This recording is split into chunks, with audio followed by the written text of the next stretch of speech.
Bill.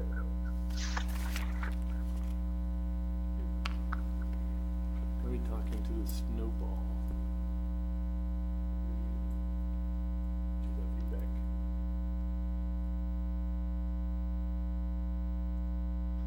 Jason and Bob, if you're ready to roll, go ahead and take it.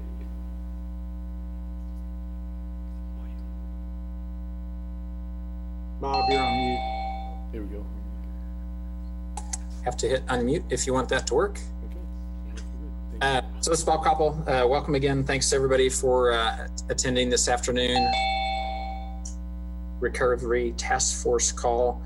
I think we'd already sent out the agenda to everybody of what we're going to try to get through today. There have been a couple of things, I guess, just observations. One, we have started to see more people out and about frequenting businesses and organizations. Think that's a positive.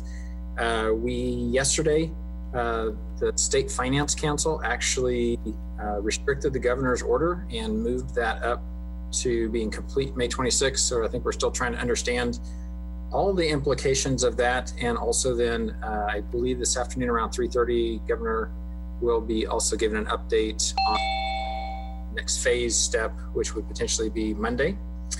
We will, at this point, we're assuming that that's going to be a go as originally planned. We've not heard really anything different from that.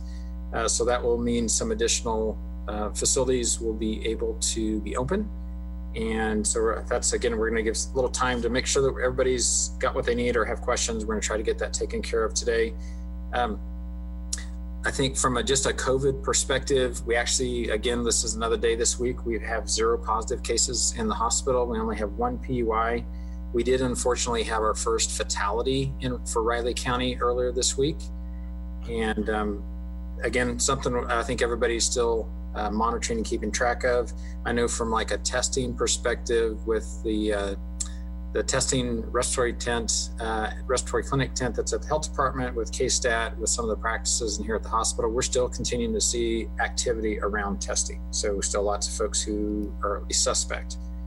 So before we actually start the agenda, we're going to ask Dennis to do another roll call for us real quickly. Great, thank you, Bob. If everyone can do their unmutes, I know that we can see on the screen most people's names who've joined us, but it's an opportunity to make sure you have a chance to check in. And I know 1 or maybe 2 are on the phone that I don't have identified. So we'll go down the list. We got Jason and Bob, then we'll go to Carla Hagemeister. I'm here. Lisa Sisley. I'm here. Ed Callis. I'm here. And we have on, instead of Dr. Ryan Knopp, I believe we have Dr. Chase. Are you on today? Yes, I am. Thank you. Thanks for joining us today. Robin Cole. Yes, I'm here, but I'll have to step out for probably 30 minutes and then I'll be back. Great, thank you. Linda Cook. I'm here. Dennis Butler. I'm here. Mike Dodson. Here. Dennis Cook. Yes. Gina Scroggs.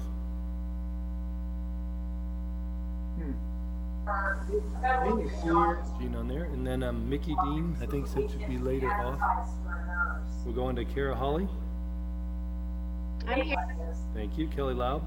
Yeah. Cheryl Grice. I don't know. Too much stress, I think. I'm here. All right. Shiloh Eager. I'm here. Thank you. Fanny Fang. Okay. I'm here. Aaron Hibbard. I'm here. Lonnie Baker. I'm here. John Ford. And Dee McKee said she may be late if Dee's on here. We'll go on to Keith Asher. Filling in for him, Charles Martinez. Well, thank you for joining us, Charles. And then Julie Gobert Walter. And Kelly Pasco. I'm here. And then we also have Lieutenant Colonel Terry Kelly with us, correct? Hey, yes, I'm here. Great. We have everyone identified then. Thank you, co-chairs. Turn it back to you. We also got Steve Elstrom here from Fort Riley. Oh, great. Sorry, Steve. Good to see you. Was trying to edge that in there.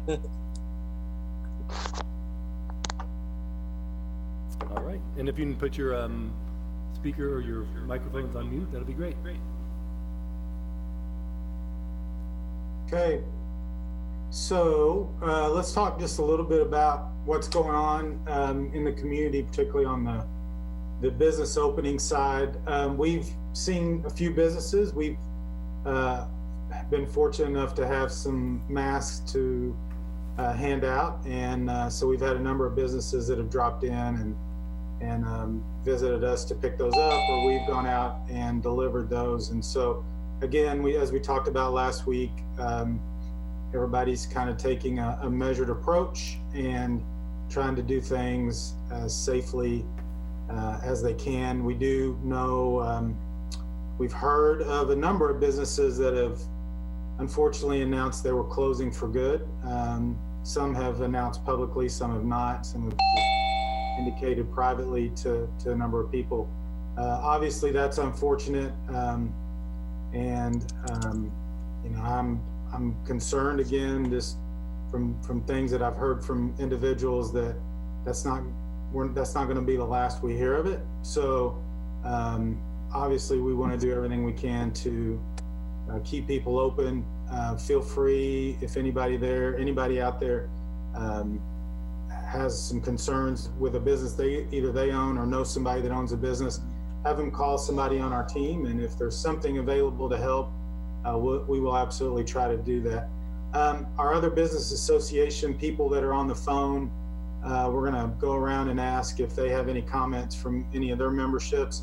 So let's start in Wamego with Kara. Kara, do you want to comment a little bit about maybe what's going on in Wamego?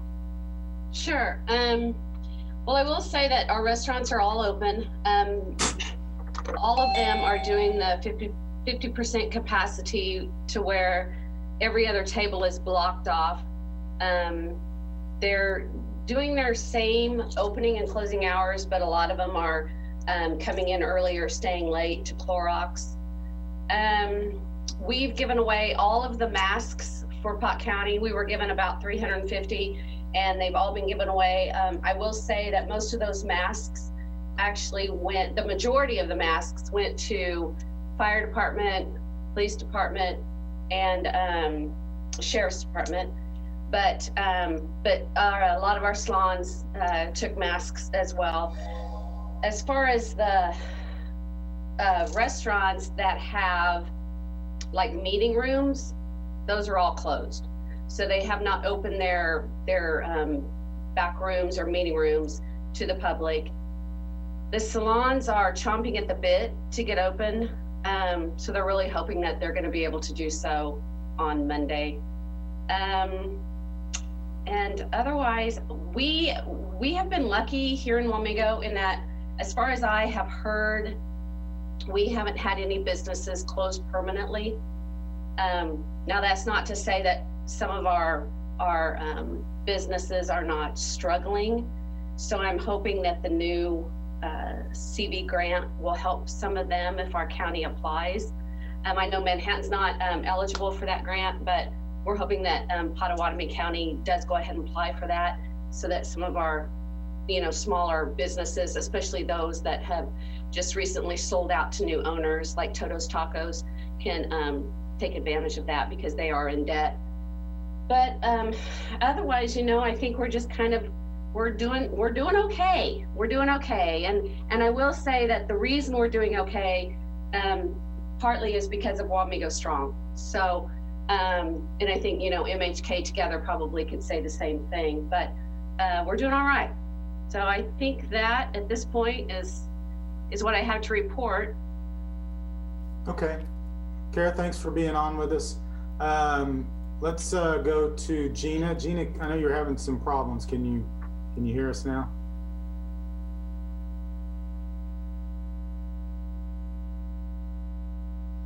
Yeah, I'm trying to work with her on that, Jason, a little bit. So let's go on and go to okay. How about Dennis? Dennis, you want to talk a little bit about what's going on in Aggieville? Sure, thanks. Well, as of March, early March, we had 101 businesses, and that were wide open, and I thought we was doing pretty well. As of today, we have 35 of those businesses that are not open, and that's there's a decent number that opened up over the last 10, 12 days through phase one. So right now we're down 35 businesses. Aggieville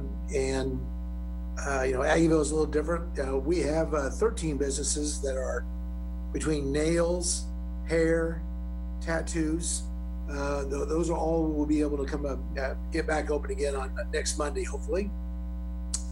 So my best guess is instead of having 35 businesses out of 101 closed, by next Monday, we may be down to about 11 that are closed. So we need to get into phase two. We need to get into phase 3 and 4. But that's where we are today. Some of the things that we've done that, the incentive money and things like that was out there that really helped. Appreciate the masks. So we are in a position to get this thing going again. We've got some things we're going to be hoping for or asking for, but we'll get into that a little later on. Okay.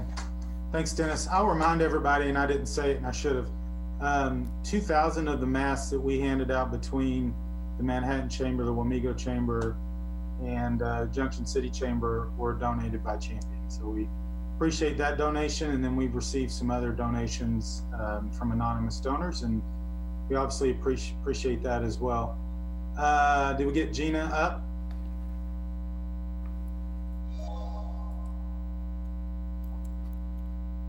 Okay, well, we'll come back to Gina. She's restarting her computer, so if we want to move on down the agenda, we can add her back later on. All right, well, then I guess we'll hand it over to Bob at this point then. So we did want to take just some time now and talk about our next phase, which we believe will be starting Monday. Kind of again, process from here will be the governor would go through her plan. If there's any changes from what was originally pushed out a couple weeks ago this afternoon, that then comes back to each county's emergency operations center and their health officer.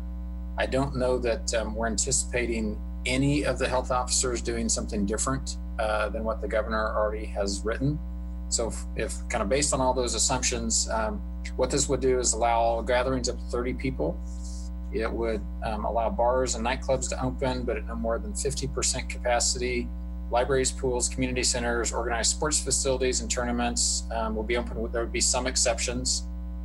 KDHE has also made some changes in travel restrictions, and this is kind of key for us, especially as we approach the summer.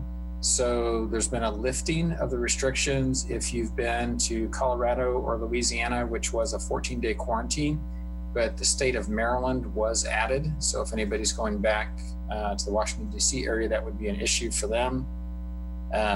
We do anticipate, as Dennis had said, we anticipate there'll be a number of folks, if they're not opening on Monday, at least sometime next week.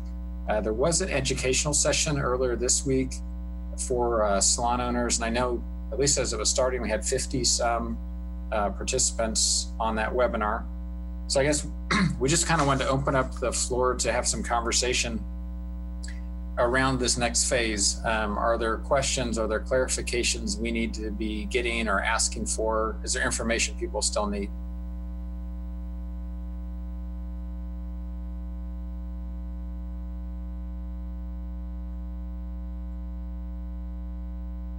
Hey, Bob, this is Mike. I think this probably applies to the condition we're in now, but when we talk about the numbers of people who can gather, the assumption for some is that you still must practice social distancing and then they recommend masking and so on. Is that essentially correct? In other words, just because you have a greater number doesn't mean they can all kind of get out on a 10-foot circle. So, Ed, do you want to actually answer that from the health department?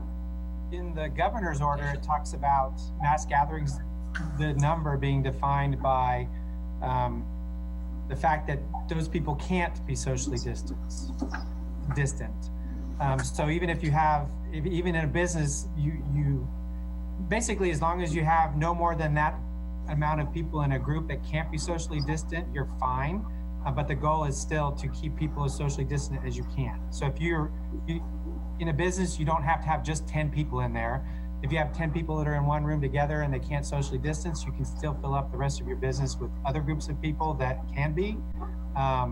So it is a little confusing, and we've had lots of questions about that on the hotline. So if anybody has particular questions, they can double check with us. But if you look at the way the governor's order defines it, that's probably the best explanation. That's what the hotline's sending out. So when it goes up to 30 and then eventually 90 and then ends, it's a little bit different. When I think of mass gathering, I think of total, but that's not really what that definition says. It's basically that group and number of people that cannot move away from each other is, yeah, I don't. So on that point, Ed, for a lot of people on Monday, for example, if nothing changes in a restaurant or something like that, this could make a big difference of going from 10 to 30. Well, it could. It depends. At this point, because I've had restaurants ask me about whether they can have larger parties, and if they have a place to have 10 people. You know, when they first called me, I said you can't have a table bigger than 10 if they can't stay away from each other. And next week it'll be 30, and then the next phase after that it'll be 90. So that, and I don't remember what page of this phase 2 in the document it is on, but it's on the left-hand side. It's on the left-hand third in the last bullet point there. Keep going, one more. Maybe 2 more, I don't remember.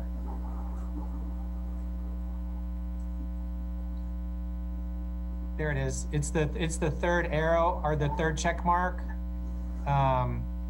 So the definition itself talks about not being able to keep distance from each other, and you can do that with up to 30 people, but that does not preclude you from having other people in a place. Right.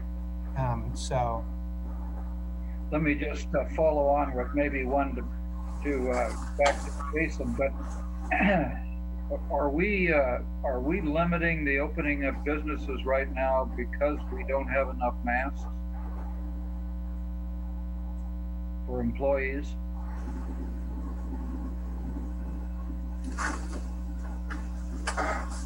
So, Mike, give me specifically who limiting the opening of businesses?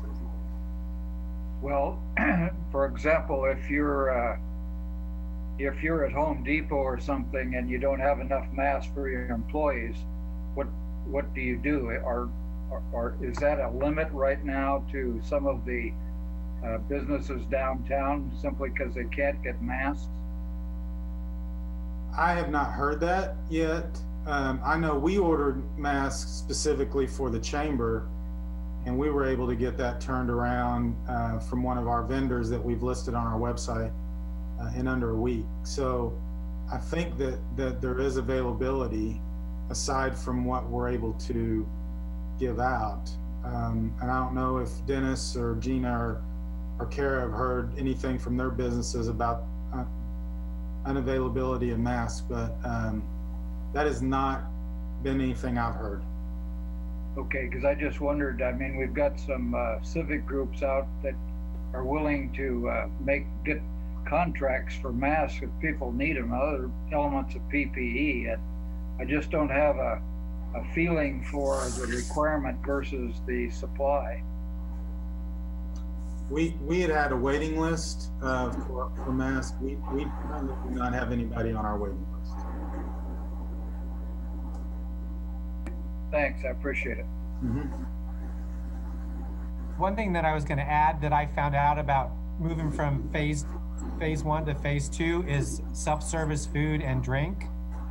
In phase 1, that wasn't allowed in Riley County because of the local health officer's order, but it wasn't specifically mentioned in the governor's order. So we've had some questions on that.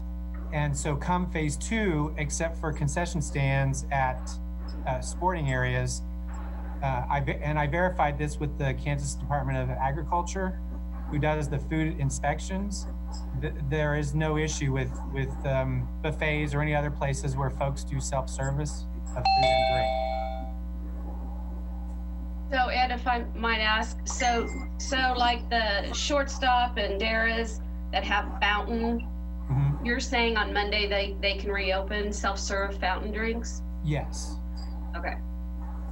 The other question that I had, Ed, while you're on is, A lot of my members have asked about, and I think we talked about this last week as well, but public restrooms and restrooms, is there requirements there or just suggestions for restrooms?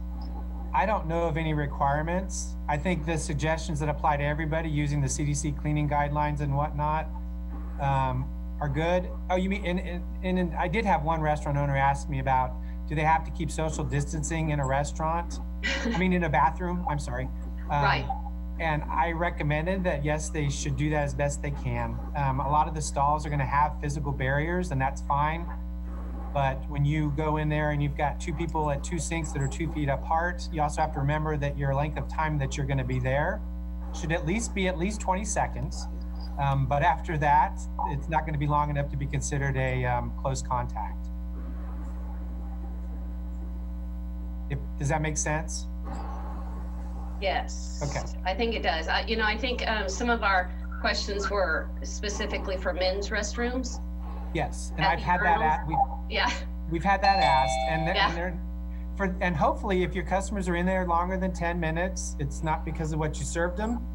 So we'll see how it goes. Let's hope not. Yeah, I'm sure it's not. Thank you. Thank you. Ed, I had a couple of questions about gymnasiums and fitness centers. It specifically is restricted in the governor's phase 1, but I can't find anywhere else that it acknowledges those in any other of the phases. Is that allowed to open? And if the governor moves us to phase 2, is that allowed? Yes, as far as I read it, it is. Pretty much, if it's not mentioned in the next phase, it's taken off of the list from the phase before.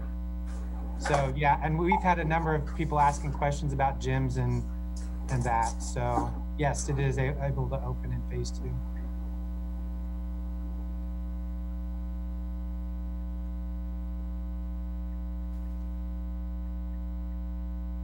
Ed, this is Kelly. Just out of curiosity, just to circle back around to restroom, was there ever any kind of a conversation about maybe, restricting, how many stalls you may have open in a restroom? So as an example, in the ladies' room, if you had 3 stalls available, maybe just going down to 1 stall. And just, to kind of control that, contact, potential contact between people. Just, coulda, shoulda, woulda conversation at this point, but just kind of curious if that was ever, maybe a thought.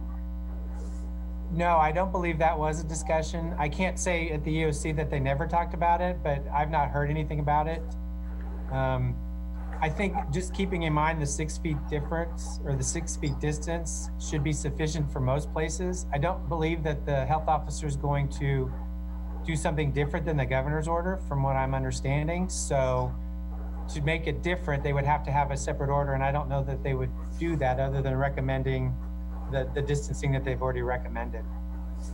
Right. Yeah. As I said, kind of should have a conversation, prior to this, and just as a thought, I guess maybe for down the road reference on something of that nature, and didn't know if there was any kind of requirement that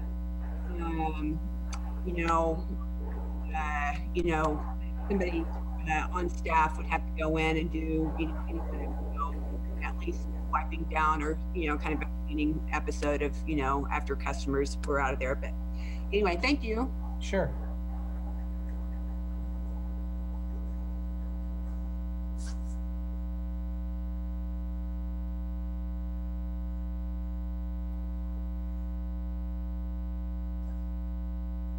Other questions or things that have come up over the last week since we had our call?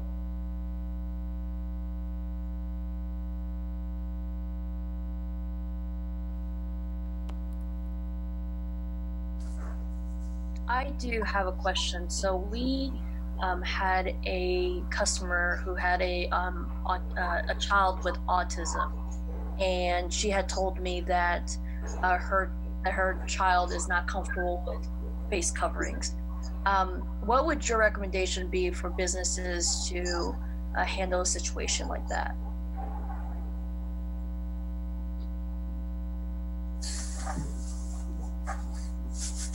So I can take a stab at this and maybe Ed or somebody else. So what we do actually do at the hospital, because we have a lot of patients who either have some sort of medical condition or some sort of limitation somehow. And we've just worked to make it, quite honestly, we've worked to make exceptions for that. Because we're trying to accommodate the patient, trying to, we actually typically enlist a family member to help with that accommodation. And that has worked fairly well. It's not high frequency, interestingly, but we've been able to just kind of deal with those as one-offs. I don't know, Ed, do you have any thoughts or? As the parent of a child that has autism and I know for a fact that my kid will not wear a mask, I would agree.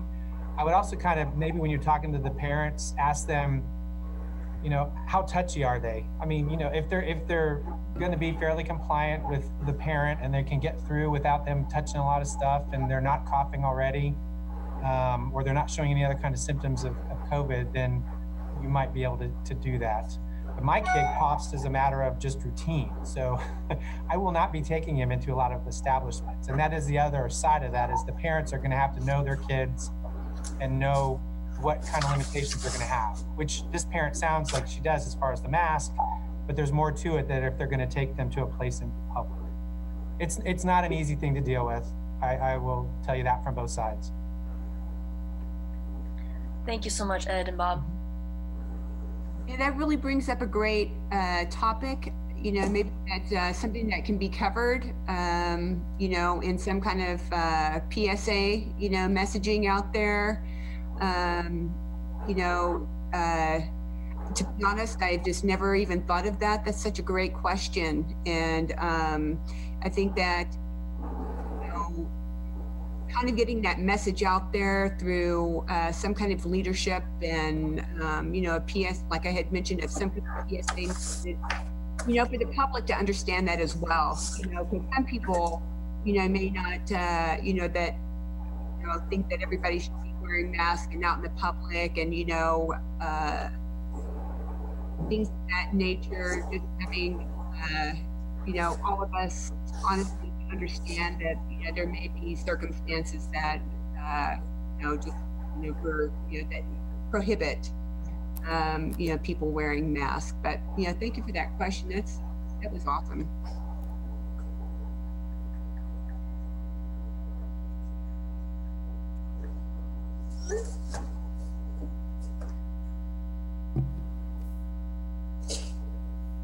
Fanny, I guess you kind of asked an interesting line of questions though. Have there been other populations, groups, other folks that we would just be concerned about? Is there something we can do from an educational standpoint or try to help people accommodate with what's going to be at least short term or future?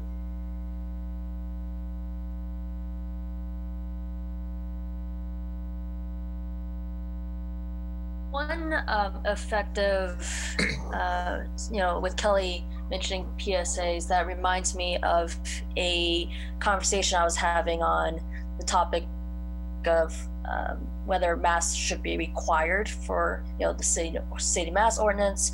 And in that conversation, a few cities were named about how they do not require it, but they have done a lot of PSAs of city officials, of local celebrities, wearing those face masks and promoting, mask wearing and social distancing in that way. So I was wondering if there is any interest on the city level or with the health department in doing something like that in the future.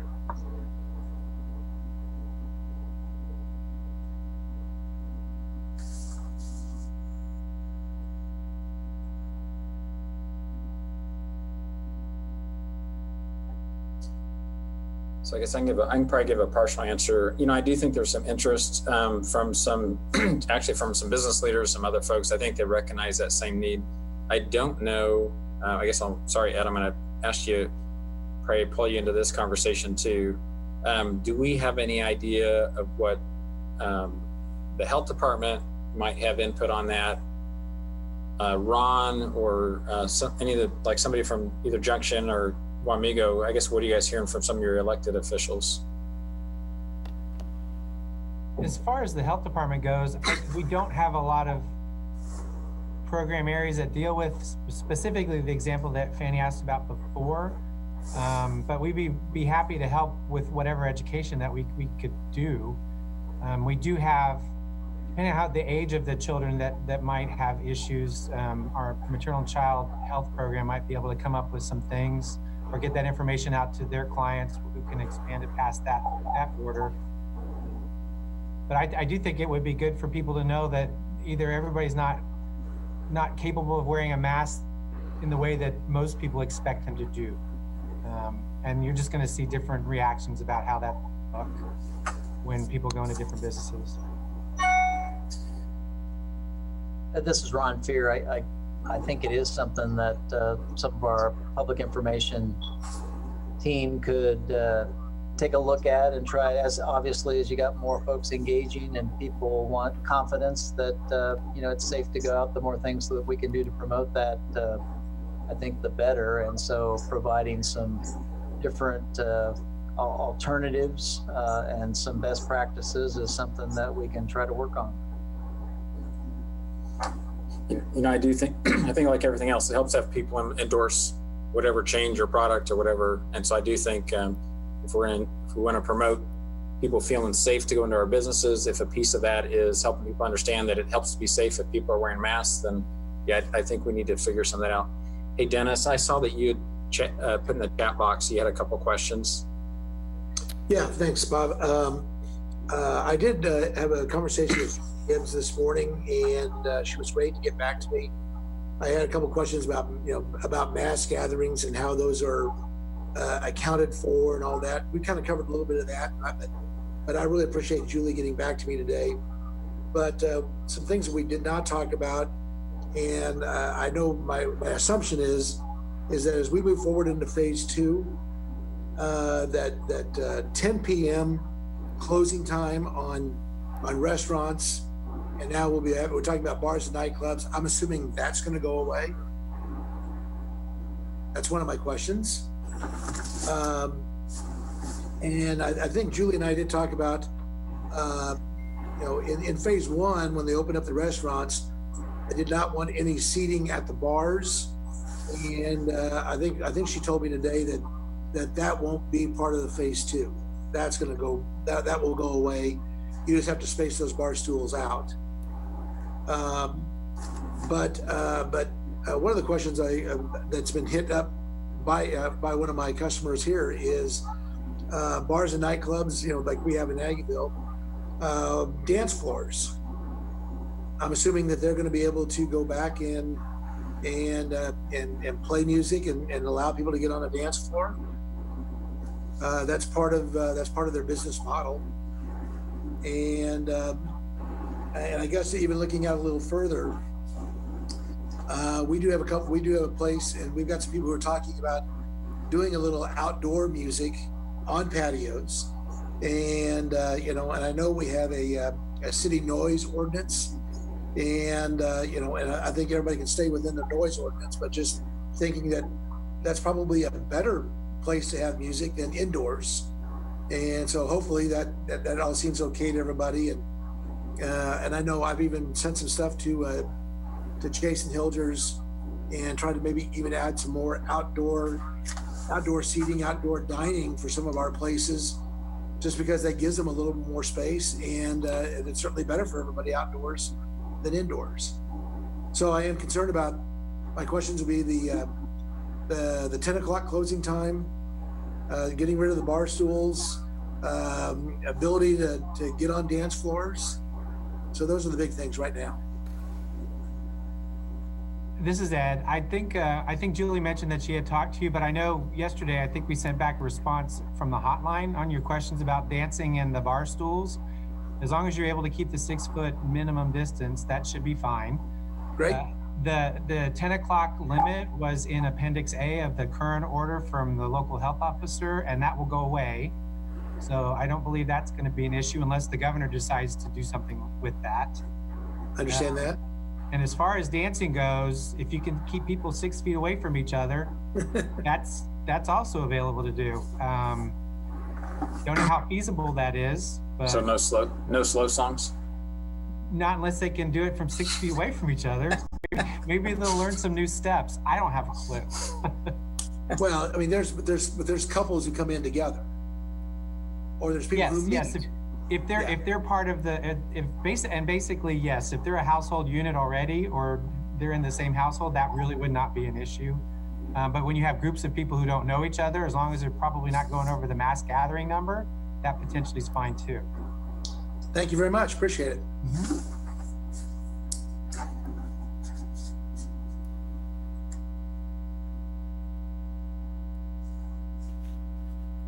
So Bob, I want to go back to Fanny's comment about the PSA regarding masks.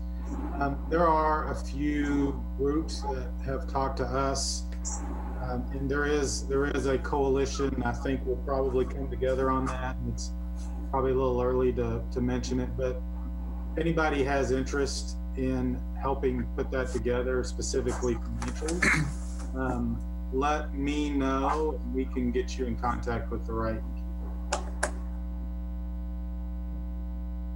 And Colonel Kelly, I saw your note. We will make sure to get you connected. Hey, thanks. We'd appreciate that. You may have seen we've done a lot of PSA type stuff on our Fort Riley and 1st Infantry Division social media. So I think that's something we could help out with. And yeah, we'd appreciate to be a part of the conversation. Thanks. Hopefully we'll have a report on that next week. This is Sagan Chase. I just want to echo, I think from a clinical and medical standpoint, we would really appreciate some support in that area too. We've really tried to push it hard, but I feel like there's, and there probably are other messages as well, but I think we can't underestimate that. So thank you for taking that under consideration. And I want to take this moment, since we're a public meeting and other people are watching it, and if the police director might comment again on this, because I've had our member businesses and other people comment. Just because there's not a mask ordinance or a regulation to wear masks, individual businesses have the absolute right to request that and make that part of a requirement for doing business in the place of business. As an individual, you have the right to not do business with those businesses if you don't choose to wear those masks. But I have heard instances where employees are being chastised over this, or owners are being,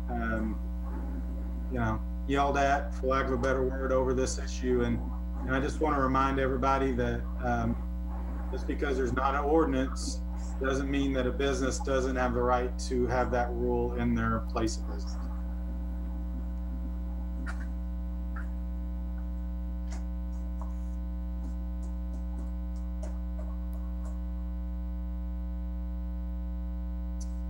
Jason, I'd like to mention a lot of the nonprofit organizations, that's kind of their plan, that they're expecting the clients to have those. So with the thought that some organizations or businesses or agencies may or may not require it, it's always good to have it, because if you're out and you're going to one place where it's not required and you go into another spot where it might be required. So just communicating that individuals need to be prepared to have a mask if they want to patronize a business or receive services in some of the agencies in town. Welcome to Zoom. One thing that I'm thinking about while listening to this conversation and balancing out my own activities with going to work and what limited activities my family's doing.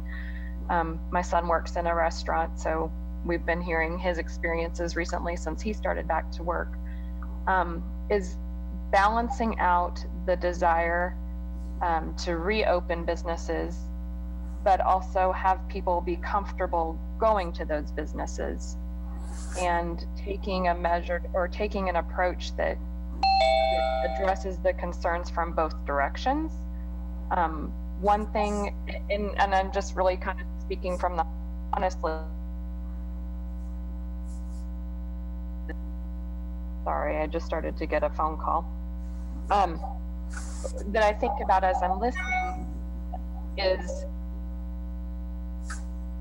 that figuring out a way to open without driving the people who are ready to take 2 steps forward, to not drive them 3 steps back because they feel like, whoa, this is more fast than what I'm able or what comfortable doing.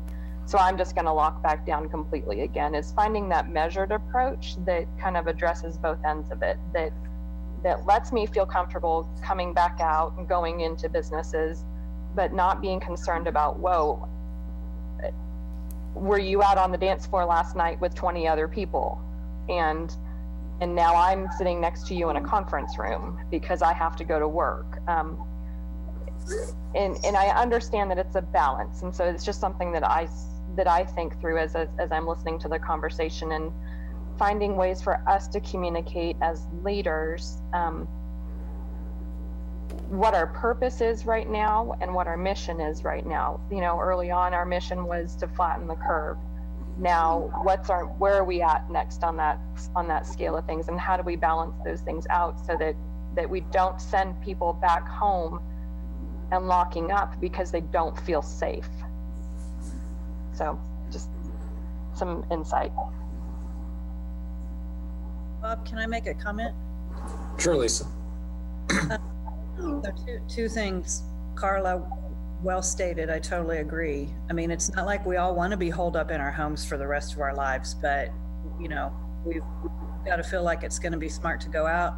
I think the more face mask compliance that we can get, the better on that. And my second comment is that I have had some conversations in the chamber and elsewhere about one practical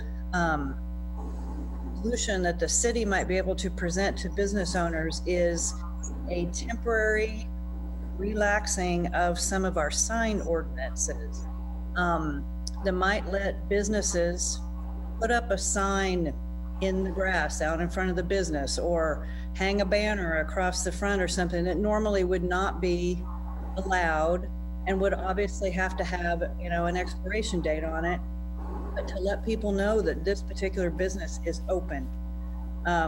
Because sometimes you drive down points and you can't tell. I know that some of them are open, but it's not always obvious. And so I think, you know, some accommodations on our sign ordinances, you know, of a temporary nature might really be helpful.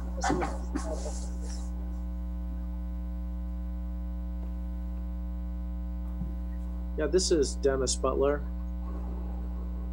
Going back to what Jason asked me to chime in on the face mask requirement in businesses, it really comes back, you were correct, Jason. Just think back to the days when no shirt, no shoes, no service. It's the same thing. A business can decide that they will require people to wear masks, whether they wear their own or they supply them. And if that doesn't happen, then the business can refuse to provide service. So there's nothing that requires an ordinance to do that. There's nothing that would be illegal about that. The only thing they would have to be concerned about is if it were discriminatory based on physical characteristics. You know the list. That's it. So I just wanted to make sure that was clear. The one thing I will say from personal experience, I went to a funeral yesterday in Overland Park, and I rode with another officer, and I wore a mask in the car for the longest period that I have yet. And I carry one with me. I don't usually wear it when I'm out in open spaces, but when I'm in confined spaces around someone else, I do.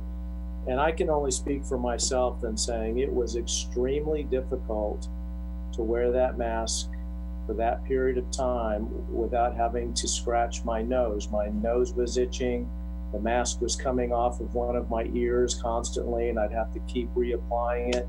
I think the practical application, while it's a good idea, or suggestion about wearing masks and mandating it, it's really impractical, I think, for many of us to do it correctly. And I think that's the key, doing it correctly, not touching it, manipulating it, unless you have a way to constantly sanitize your hands. So just wanted to share that piece along with answering your question.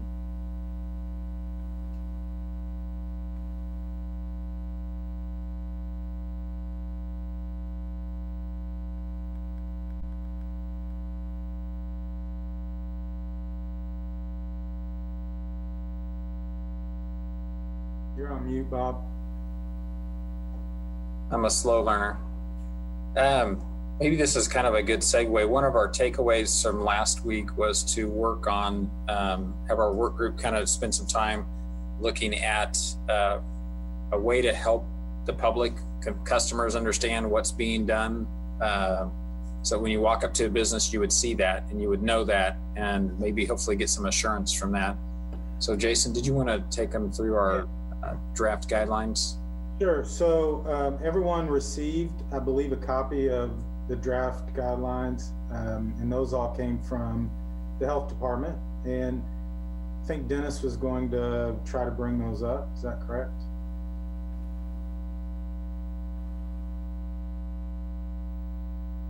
There it is. So I believe there were 3 separate checklists, and these were just basic guidelines that were created from, I'm assuming, the CDC and others. But there was retail, there was, I believe, gyms, I believe salons, and restaurants. So I'm not going to go through these and read every one of these, but it was a lot more thorough than I think maybe we all thought about. I think, at least for me, when we left, I was thinking it would be a 1-page checklist that everybody could put up on their window and check them off. I'm not saying that having 2 pages is wrong. I think when you start looking at all of the suggestions and advice that there is, that it is probably a 2-page document. So we're going to open this up for discussion and then maybe talk a little bit about how we might distribute these. So anybody have comments having read these?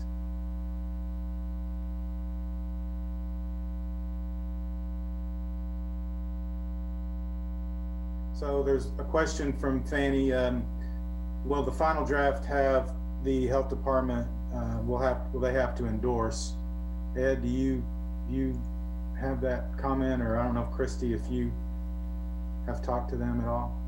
Well, I basically did this draft, and I originally started with just the general one for most businesses and then one for restaurants, and then the EOC added the ones for the salon and the gyms. So we've looked at it. It went through the EOC, and then the EOC sent it to Christy. So this is, the first part is what I did. And if anybody had any questions about the general one or the restaurant one, I'd be happy to answer those. And I believe the other 2 are based on the current guidance that KDHE's put out for gyms and salons. On my original one, I didn't, on the part where it says ask customers to wear masks, I just had requires employees to wear masks, and then it requires customers to wear masks, so people can decide. That's kind of what I remember talking about when we talked about this last time. So I really tried to just take what we talked about, what was in the governor's order as far as requirements and what was in the local order, and then basically change them from requirements to suggestions or best practices, and then listed out. These are all of them. I mean, it might be able to be taken down to a page, but there's a lot of these things that are not repeated, so it may not be. So that's something that can be looked at, though. The second part of Fanny's question, then we'll go to Gina. She had her hand up, but will the health department put their logo on this? Well, that was the EOC sent it to Christy, and then Christy and I had a conversation, because I would like that to happen, but we also talked about having this come from the task force. And so that could be a variety of logos that got put on there, or because I think that the health department would like to have some kind of recognition to show that we've at least looked at it. But I don't know that answer. That would be, at this point, this is a document for this group to deal with and to work on. So that would be up to what the group wants to do as far as who they think their audiences are, and what message they want to send and where they want that message to come from. Okay, Gina, you had your hand up. Yes.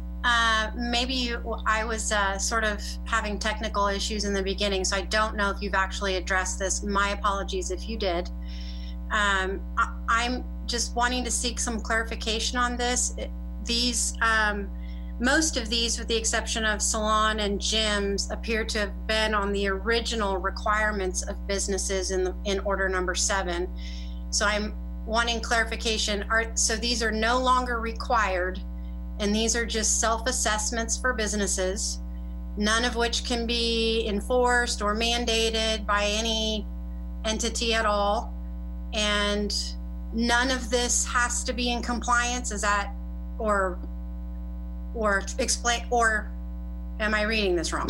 I can talk about it too. So the purpose is for businesses to be able to build confidence and identify what are the things that the business is wanting to do to then help build that confidence.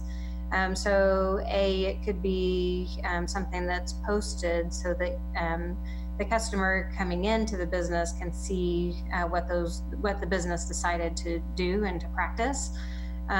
So not as requirements, just listing of various business practices that could come into play. One of the things that we've talked about was, and some of the stuff that was going back from some of the task force questions was, what is, when you say frequently clean a commonly used surface, what does that mean? And so maybe there could be a gradient that said, we're wiping down surfaces, whatever it might be, every 2 hours, 4 hours, twice a day, once a day, whatever, to then help build that confidence and to be able to communicate that back to the customer. Part of the discussion was surrounding the mask. If the business chooses to require that the employees wear masks, to be able to identify that. And then some businesses are already taking steps to require the customer to wear a mask, or they may just be asking the customer to wear masks. So that was being discussed, that it could be just like there's some additional practices that the business is conducting. Not necessarily spelling that out. And then from some people's perspective, they want to know that up front. So I think that's a question for this task force to talk through to determine what that looks like. And then if it were to be something posted on the business, the goal would be to somehow fit it on a one-page document, but we would have to play around with that if that's possible. Ed already tried to play around with that, and it may or may not be possible, and still being able for the customer to be able to read the information on there. But overall, just best practices to help build that customer confidence, not a requirement. Okay. And I would say at the bottom of the second page on each of these, there's basically an explanation to the customers about what this is. And definitely it was not meant to be for enforcement. But if somebody goes into a place and they see that nobody's keeping distance, and we get that complaint at the hotline, we will refer it. Whether anything happens out of that, it's hard to say. But it's not meant to be a gotcha. It's meant for the business to be able to tell the public what it is that they're doing for them, and letting the public decide if that's enough or not. I understand the sentiment. Sorry, Gina. I was just going to ask if there's any content here that is required versus content that is just recommended. And if it is required, is there a way to highlight it so that both businesses and customers have no doubt about what's required versus what is recommended? I second that. That sounds like a plan. I think a little of the confusion is I'm not even sure on the governor's office when she talks about 6 feet separation, it really deals with anything other than a business being able to operate if they can or can't do that. So I guess if it's required to be able to operate, then yes, it would be a requirement. So that could be highlighted.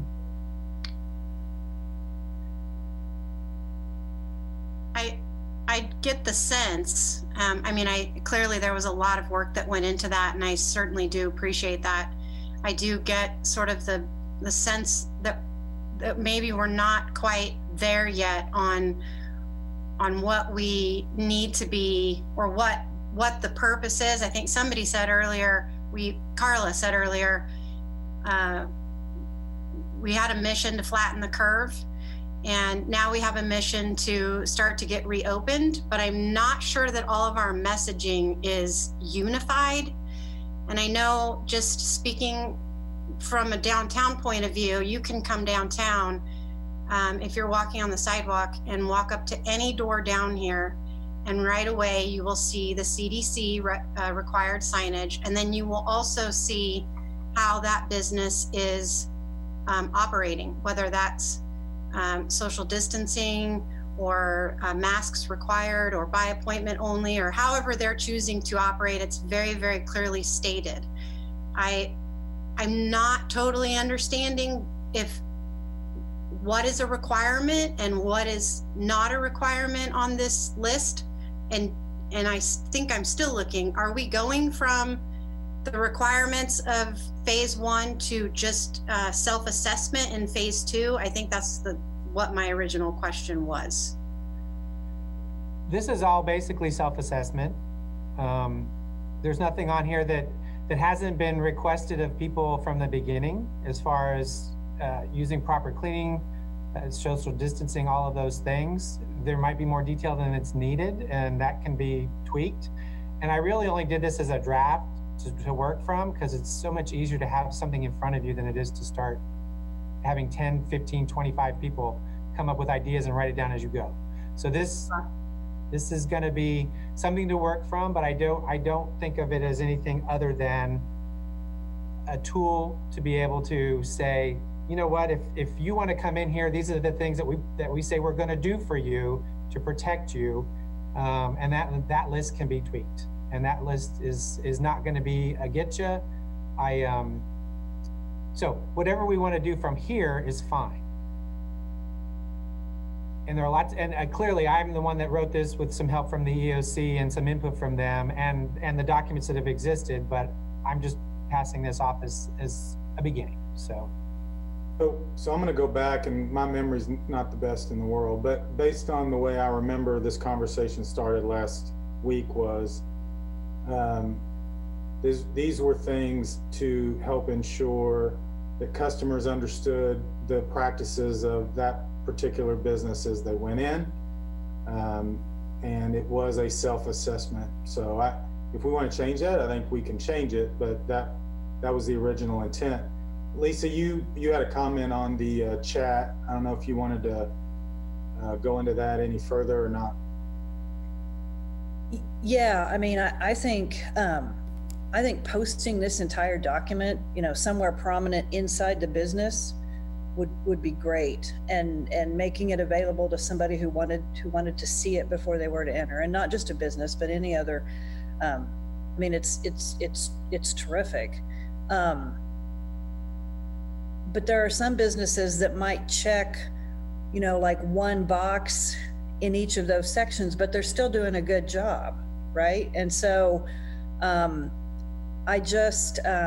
wonder if there would be a way to create a one pager that would be more of a sign that really hit the most important things. I think if a customer got a general sense that, okay, these people they're social distancing, they're cleaning, I can use hand sanitizer when I walk in, their people are wearing masks, I think you're going to have a good sense that you'll be okay entering that business, and I think that would be true, that you would be okay entering that business, because this would be a lot for somebody to like stand out on the street and read before they went in somewhere. That's all I'm saying. What if, Ed, this is really, really good, by the way, and I really would love to get this out to our members and businesses because I think it's extremely important. And I agree that it's too much to put in a window for everybody to read from the street or the sidewalk. But I wonder if we, possibly gave them two options. One, the full, for the business owners, the full script, so to speak, and then maybe suggestions for a window sign with more, less detail and more bullet points. Because I think it's important, but I think it's important to have every bit of detail for the business owner and then just bullet points for the visitor or the customer. And then also on maybe that shorter bullet point window sign, for further details of exactly what we do, blah, blah, blah, blah, blah. I don't know. I'm just throwing that out there. Okay, I can speak to that a little bit. Jason had also found a good example that we were kind of playing around with. And one of the first thoughts was, well, we want to make sure it's consistent messaging. And so we knew Ed and his team were working on this document. And I think he did also an excellent job on that. And what we were talking about is that we could put the same language in a document that is more comprehensive, open for business. Here's your information. And then as appendix, add the signs per industry. But I think we just need to figure out the wording to be able to narrow it down so they can absorb that information quickly from a sign format, but yet still have all the information. And then each business is just able to take whichever appendix applies to them and use that as their sign. Jason, did you have something on? From a human psychology standpoint, you've got to have the kind of thing on the door that Gina mentioned. That is, we comply with all CDC recommended practices. We wear masks, and either we recommend you do too, or we require that you do too. And then you can have a placard inside, because this information is a checklist really for the proprietor to follow best practices. So trying to put this on a door just won't work. So, I mean, you just got to see from the customer's perspective what they see when they walk up to the door. Quick message, very basic stuff, so they feel comfortable coming in and have an expectation. I agree with what Mike just said. And I think that every customer may have a little different expectation. Some of them just need that reassurance that they see when they walk up to the front door of the business that, yes, this business is adhering to the following guidelines. And they, to have all that detail just would be overwhelming for them. But then there may be other people who would like to have more of the detail.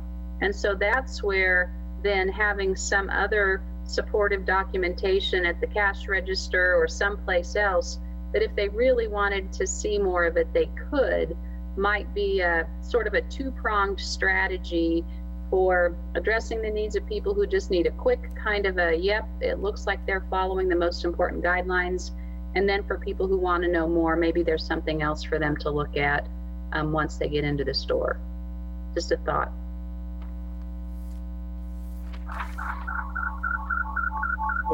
Trying to edit this down with 30 people might be a challenge. Are there 2 or 3 people who want to work with Ed and Christy and Dennis to come up with a edited version for the next Jason, year? do you think you need to edit it down? In other words, just as Robin got through saying, you've got the CDC sign on the door, and then you've got a easel right inside the door with the full stuff on there for those that want it, don't have to touch it. It's just all laid out on a 20 by 30 placard. You've got the thing solved. So that's the will of the task force. And that makes sense to me, Mike, what you're saying. But at the same time, I think if a customer were to look at a sign that said we comply with all CDC, well, they may not know exactly, or even the highlights of what those CDC recommendations are, is my only concern. The CDC signs are the ones that were recommended by the county, and every single door is the same, and it's a picture. So it's very easy to understand. It's a stop sign that's bright red that catches your attention. And then the next thing is, have you had a fever? Do you have a cough? Have you been in contact with anyone that was sick? So that's the very first thing that you see. It's very, very simple. It's 4 little pictures with the stop sign. And then right next to that, on our doors, this is for downtown only, that I can speak for, has what that particular business or how that particular business is operating. And even at that, it's still a little bit overwhelming, because if you are actually out on a nice day to go shopping, you have to stop and read what is expected of you and what you can expect when you walk into that store. So I think adding more signage on that front door is sort of overkill. I'm speaking for us, I guess. But I love the idea of having it posted elsewhere where the public is sure to go, like right inside the door or by the cash register or on an easel. I think that's great. But we've already complied with the original set of requirements that were in order number 7. Those are already requirements, and we're already doing it. So I'm not really sure that it feels like it's an overload to the senses. So again, going back and reviewing what we discussed last week, and if people have different memories, that's fine. I think what we were talking about was having something, Gina, similar to what you are using for this is how this business is operating currently for everyone, because not everybody is a downtown business. And so how could everyone have something consistent with that? And I think that was what the original intent was. If we want to go back and do something like that for the non-downtown businesses, then I think that would be great. If we want to just go with these as an internal document, I think that's great too. But I think we need to pick a path forward.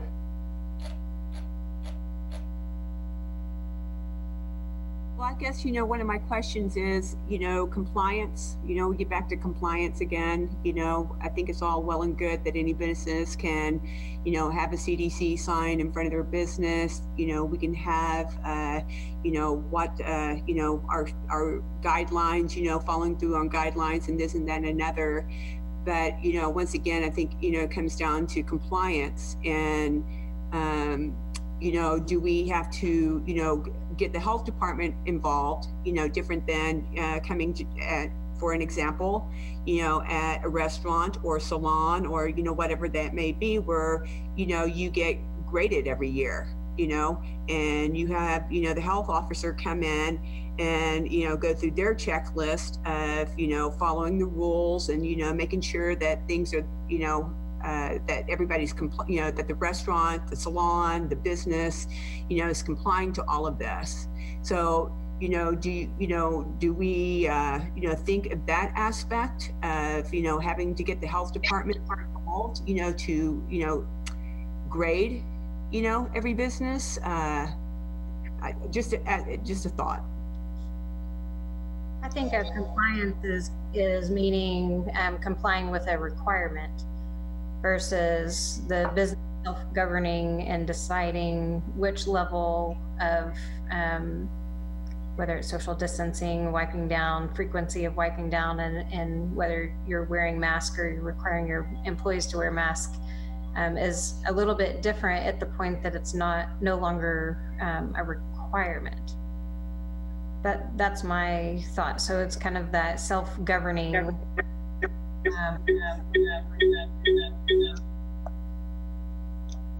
It's just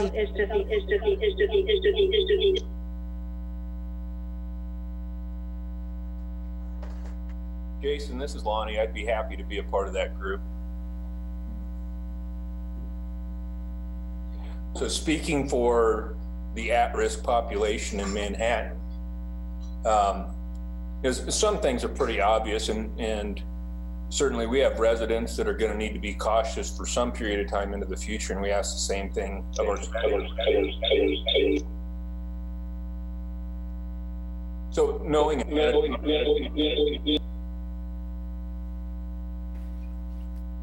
ahead of time would be great.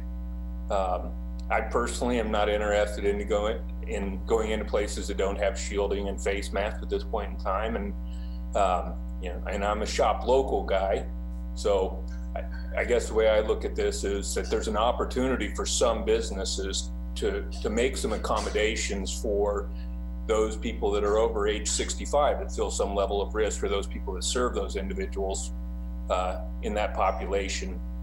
So the basics are you still screening your employees? Are you taking temps? I think that that's valuable information that's not very visible. The masking is obvious, but I'd rather know that in advance, what the policies are in regards to that. And I'm also curious what level of cleaning. And it's human nature. We're going to get right back to normal here pretty quick, and we're already seeing quite a bit of that.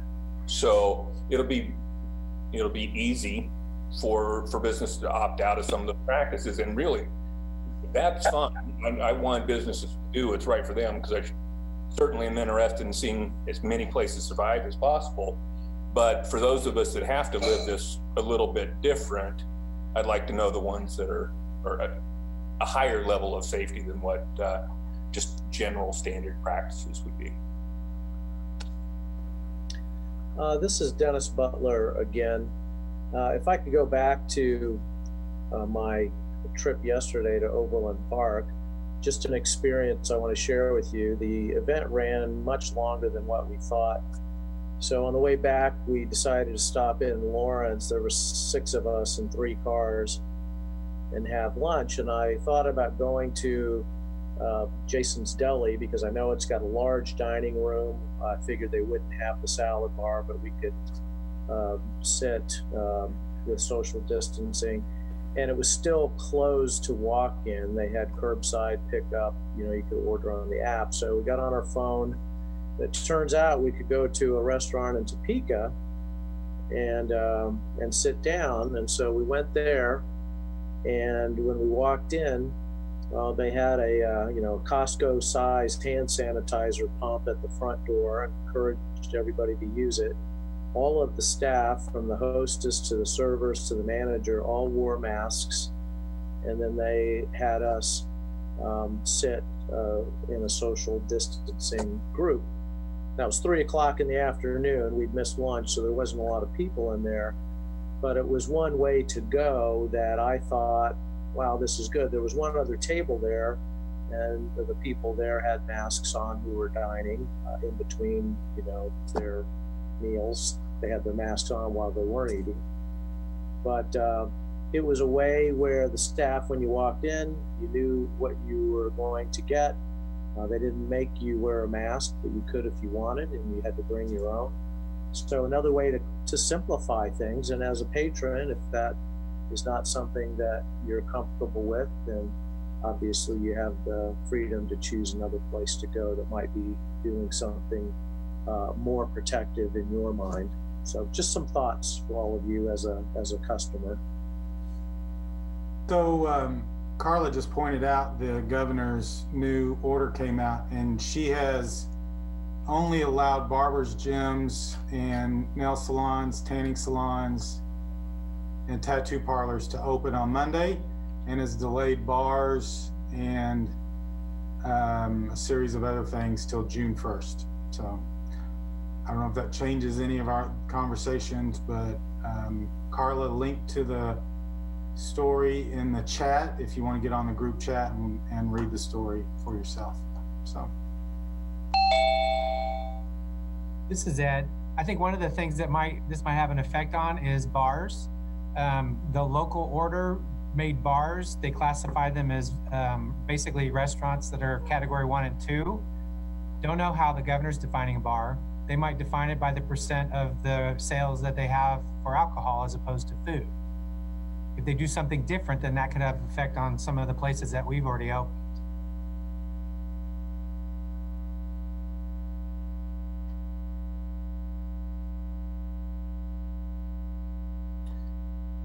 Okay, I think just for the interest of time, let's move on. And of course, if you have any comments on that, let me know. So I'm going to ask, we had our business districts do reports at the beginning of the meeting, and Gina was having some challenges with her technology. So Gina, do you have an update on what's going on in downtown?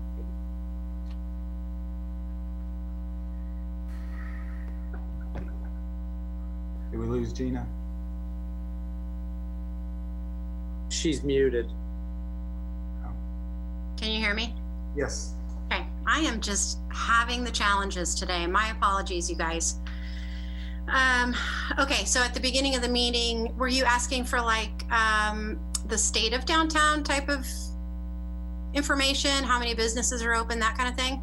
We had just kind of talked about what we had seen in the business community, and okay.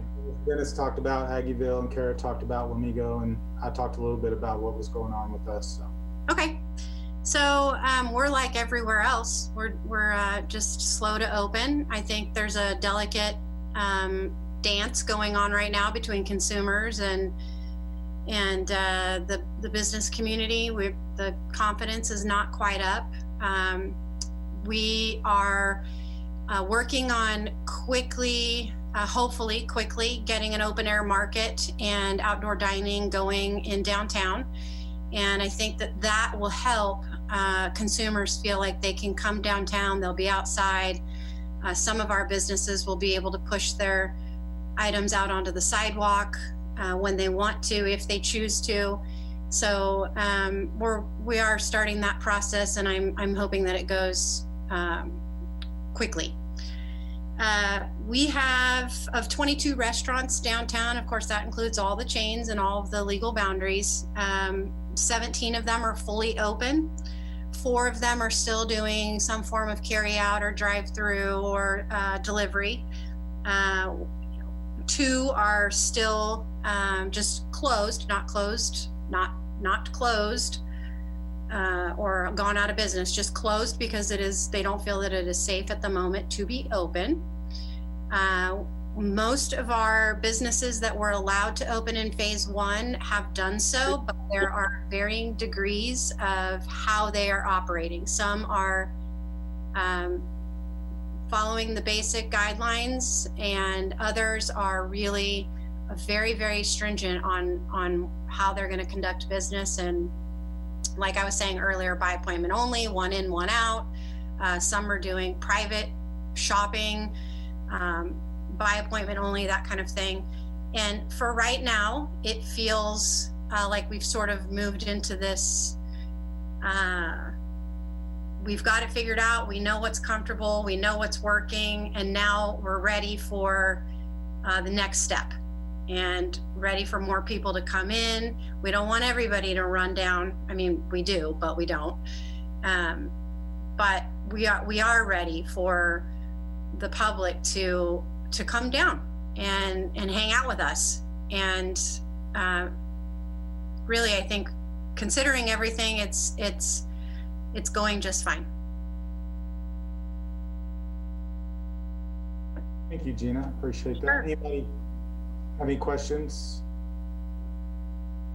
Okay. At our last meeting, I think we had several people interested in what was going on with the hotel industry, which we haven't heard a lot about. The hotels were deemed essential and were allowed to stay open. And so one of our task force members is Karen Hibbert, who's the head of the Manhattan CVB, which is Visit Manhattan. And we asked Karen to talk a little bit about that industry in this meeting. So Karen, you want to take it over?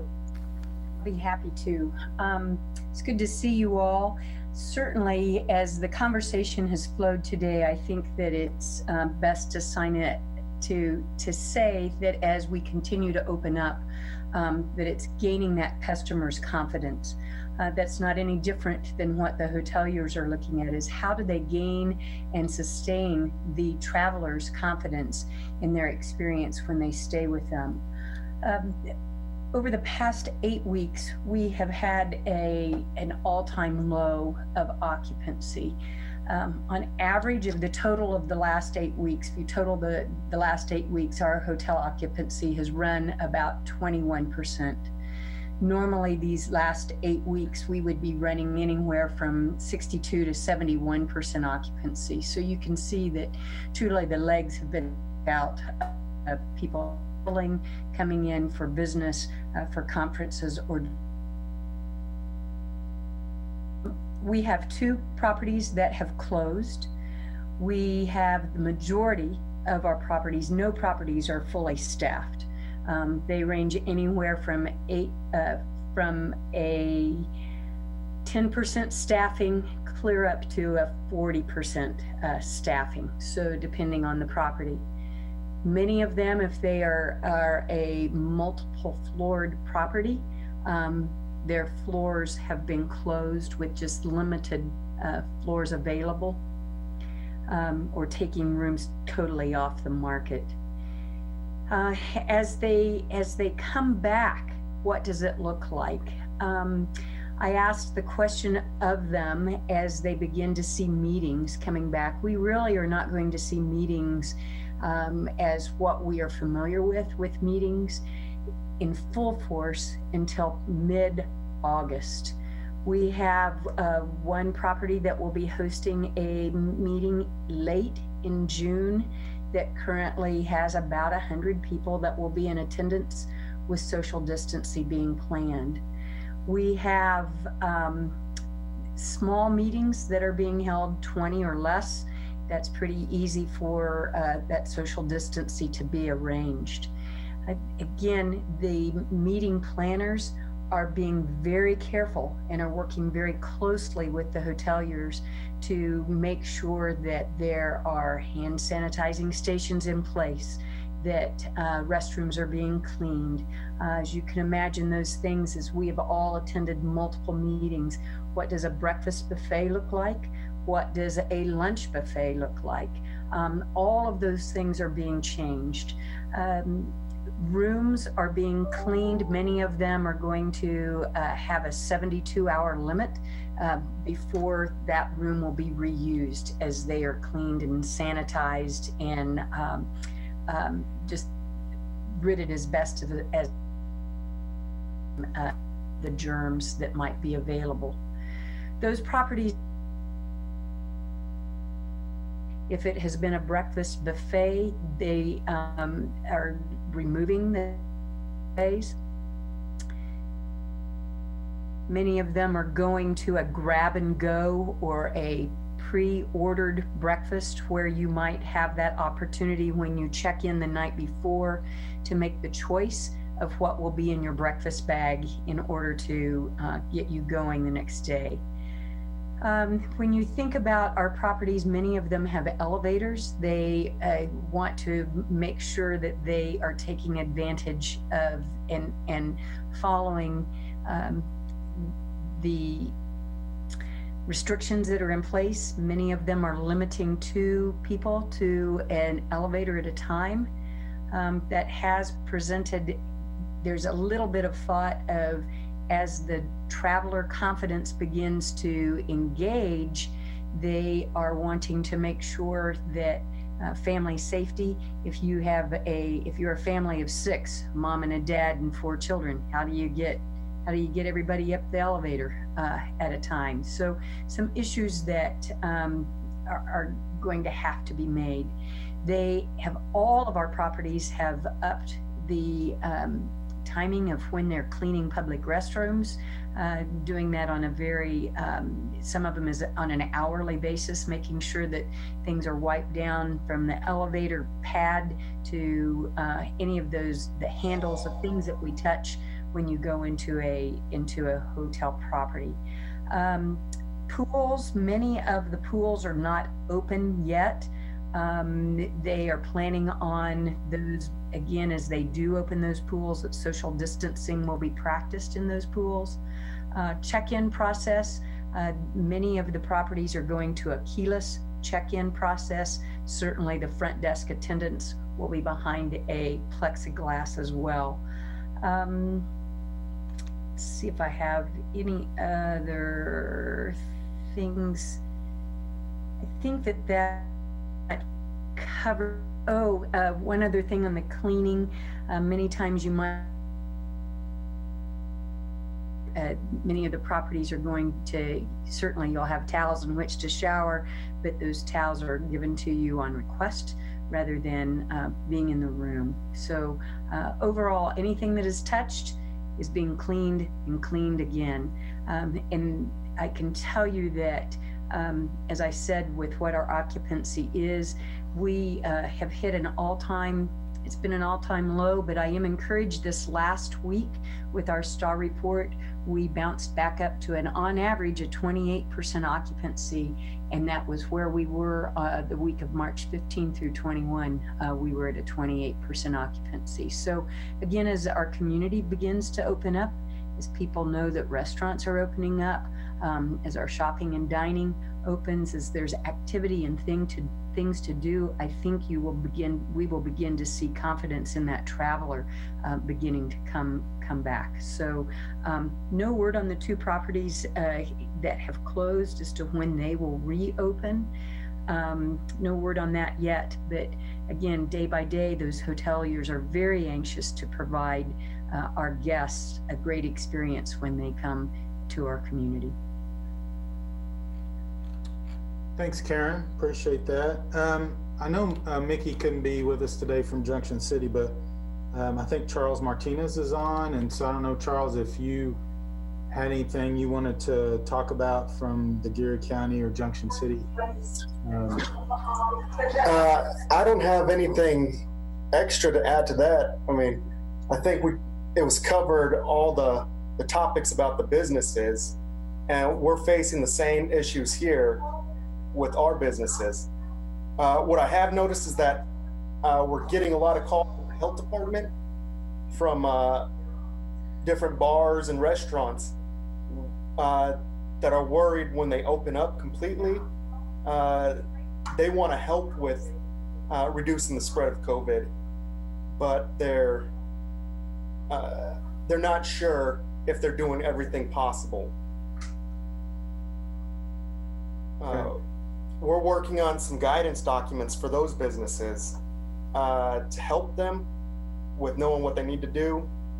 And an issue that came up with our barbershops and beauty salons is that they want to make sure that they're cleaning everything correctly, but they're still having issues finding supplies. We're working through that problem right now, so I wish I had more information to give you guys, unless you guys have suggestions.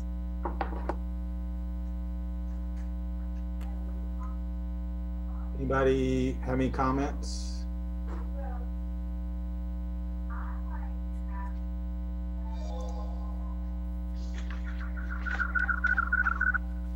Okay. Well, as we find things, we'll send information your way. So, thank you. Yeah. So, Fanny, I'm not sure. You said you were having some connection problems. You had some an issue with some masks you wanted to talk about.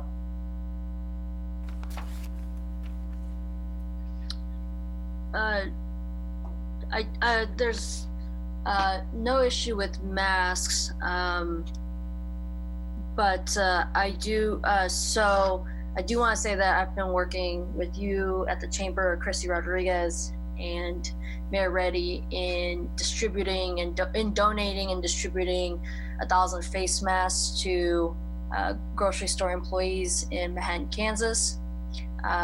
We're still working out the logistics, but if any of you know any grocery store employees who are looking for masks, I'm aware that many grocery stores now require it or at least have a supply of it if the employee chooses to wear it. But I also want to make sure that these grocery store employees feel safe when they're off the job, or that if the supply of masks becomes limited again, that they have this extra set on hand. It will be, first come, first serve. It's a set of 10 for each person. So we've got 100 packs. The other thing I want to know about face masks is that we at the Asian market, we're going to receive over 20,000 pieces of it. Christy has put our information on the Chamber's website. So if you're interested in purchasing that PPE, let us know. We have vendors from all over the country, and they have connections all over the world. So if there are any other PPE needs, face shields, hand sanitizer, feel free to let me know, and I will do my best to see what I can get for our communities here. All right, Fanny, thank you very much for that donation, and we appreciate all you're doing for this task force. So we have one other item on the agenda, and then it's just kind of looks like open discussion. So I'll invite anyone that has comments, either related to what we've talked about today or something that you want to talk about next week or in the future. Or if you want to talk about, I don't know if you had a chance to read the governor's apparently phase 1.5 that she just issued. Any comments about that? I think now's the time to do that.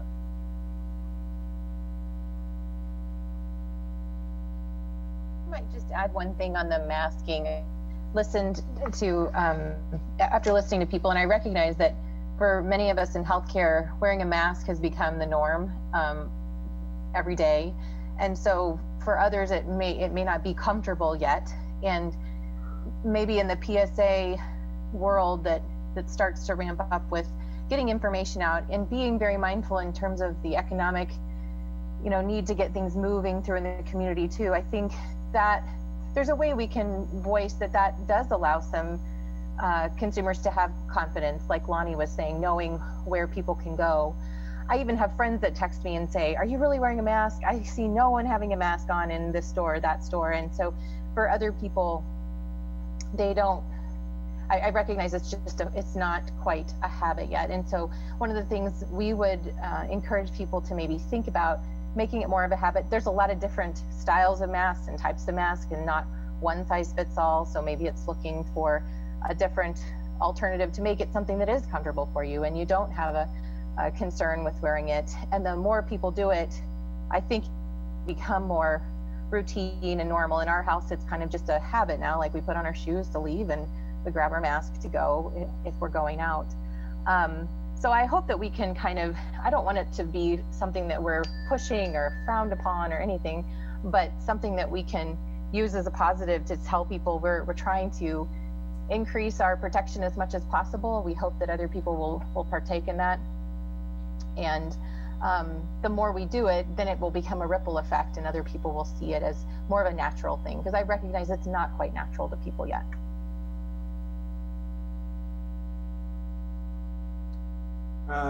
Dennis, you raised your hand to make a comment. Dennis Cook.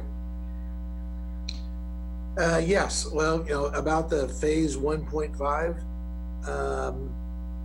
I'm happy for a bunch of businesses, but excluding bars and nightclubs out of that until June 1st is going to be disastrous for Aggieville for sure.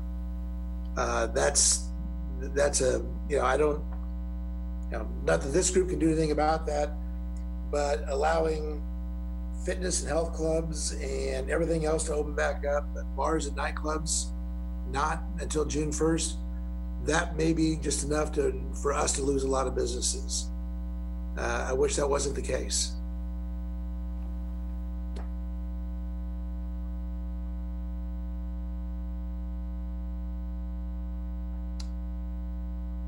Anybody else have comments, questions?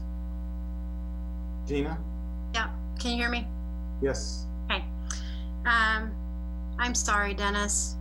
I totally feel bad for you and Aggieville. And while there isn't anything that we can do, I do definitely feel your pain. I wanted to ask a question to see if maybe somebody read this or understood it the same way that I did on the governor's 1.5 phase. Did anybody see that that was still limited to 10 people? Yes, okay. And did you also understand the gyms and fitness centers to be only one at a time and no group classes? Or how's anybody interpreting that? I read that to mean as long they can social distance, so they can't have machine next to machine, but no group classes, right? So no Okay. I'm not a class person, but no group classes, and the locker rooms have to stay closed. Okay, thank you. That's what I thought I saw as well. Which also limits some of our fitness centers because they're mostly group classes. So, yeah, it's a little disappointing. We'll read a little more. Maybe she'll reconsider that sooner.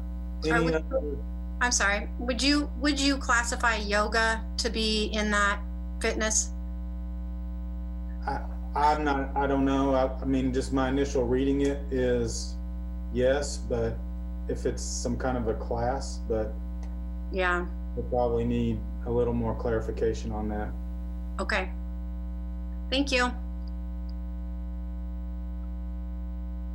So I'm going to ask Ron if he would to, because it's a follow-up item, give him a second, but I believe on the agenda, on the city commission agenda, Monday is the mask issue. It's not a specific ordinance, it's a discussion. Am I correct, Ron?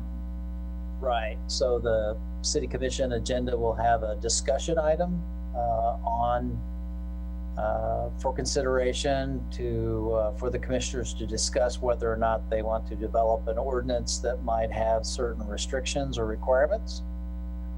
That could range from a resolution encouraging to an ordinance that might require certain things and provide other exemptions as well. So the intent is to have discussion and feedback from the commission on if we were to have an ordinance, what would that ordinance contain, who would it apply to, what are the implications for violating it, what are the penalties, all of those issues. So, and then based on that discussion, we'll determine whether or not we move forward with actually developing a draft for later consideration.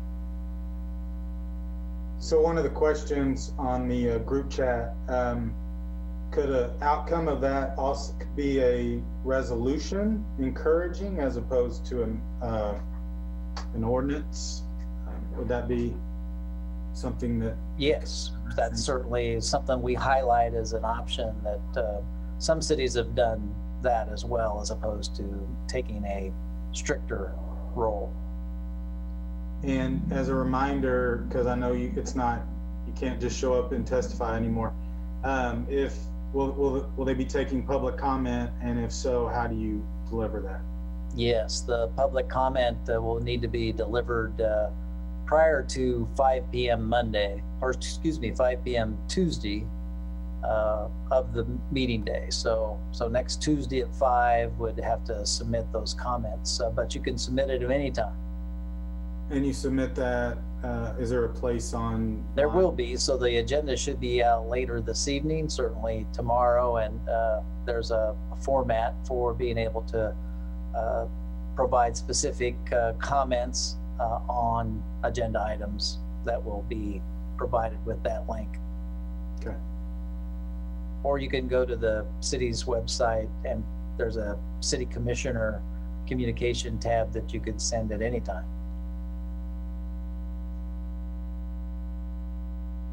Gina? Somebody had asked earlier about a group working together to discuss the mask I think I was still being technologically challenged. Is that a thing? Is there a group working on the mask? So there were a couple of things that were going on. There is a group that's working on a PSA campaign, and we can connect people to who's doing that. The number one thing that we need for that right now potentially is financial assistance, because Is what? I'm sorry. financial participation, because it'll require it's not a huge campaign, but it does have some costs with it. So yeah, let me know and I can connect you with the right person. I would like to be connected, please. Yep, thank you.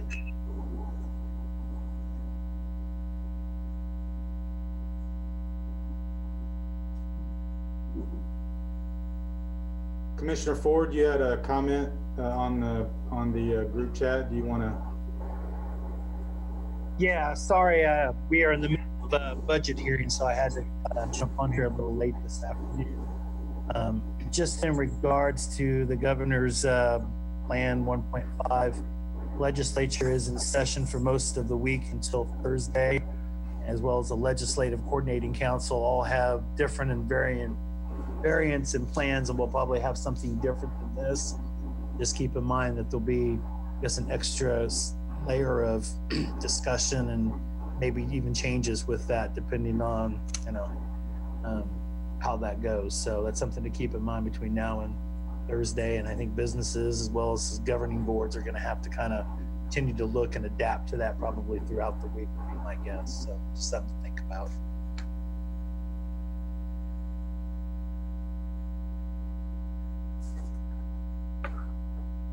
John, what does that mean? I don't know. What do you mean? Well, the Legislative Coordinating Council is kind of the checks and balances to the governor at this point in time. I guess what do you want to call it? I guess the leadership of the legislature have different ideas right now. This kind of falls underneath that kind of partisan type of thing.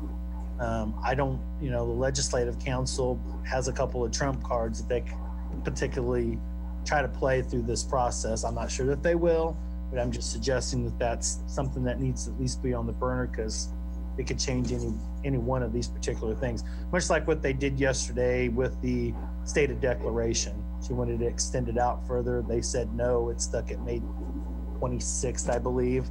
So like I said, there could be some changes within this just based off of that. So I do think that people need to stay aware of that both through the weekend and the early part of next week. I can't tell you what that's going to be. I don't know, but those are going to be conversations that are definitely going to take place. And so how will Julie's, how is Julie going to respond to the current phase 1.5? I think we'll react. She discussed that with us this morning.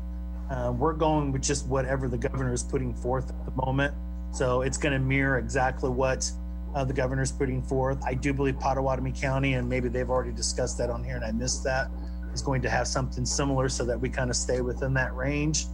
But, like I said, through the week and the weekend, we may have to adjust just as much as everybody else does, and trying to stay up and ahead of that. So we had that conversation this morning. We don't know exactly how that's going to play out, but we're going to have to keep our eyes open and move and adjust very quickly if it does. Okay, thank you.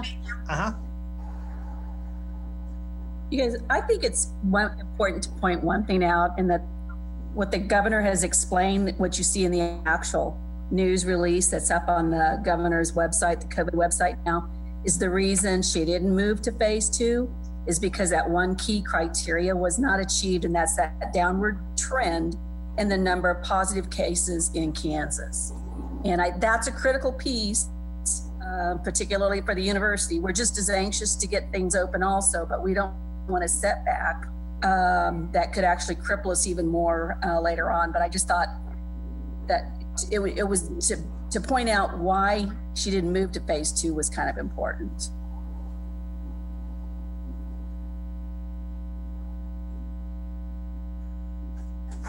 Okay, any other comments?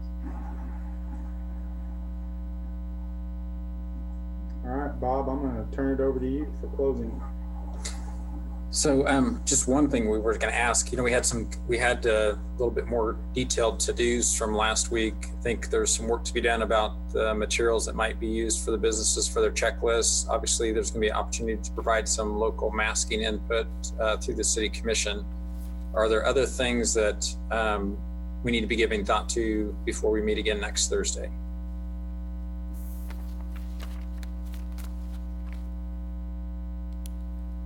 Bob, one of the things for your clinical task force and for Julie maybe, when you showed that map at Rotary and you showed the counties, particularly those clustered around Kansas City, and then the ones clustered down for the southwest around the meat plants.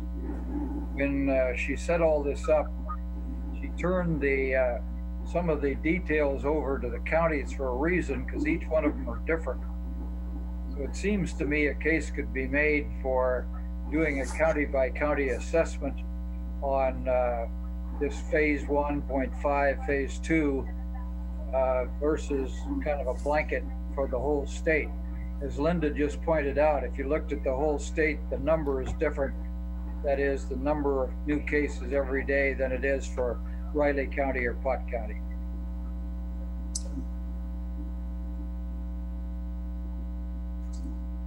Gina, were you going to ask something else? No, actually, I think I'll sidebar with someone because I'm feeling like I'm annoying everyone.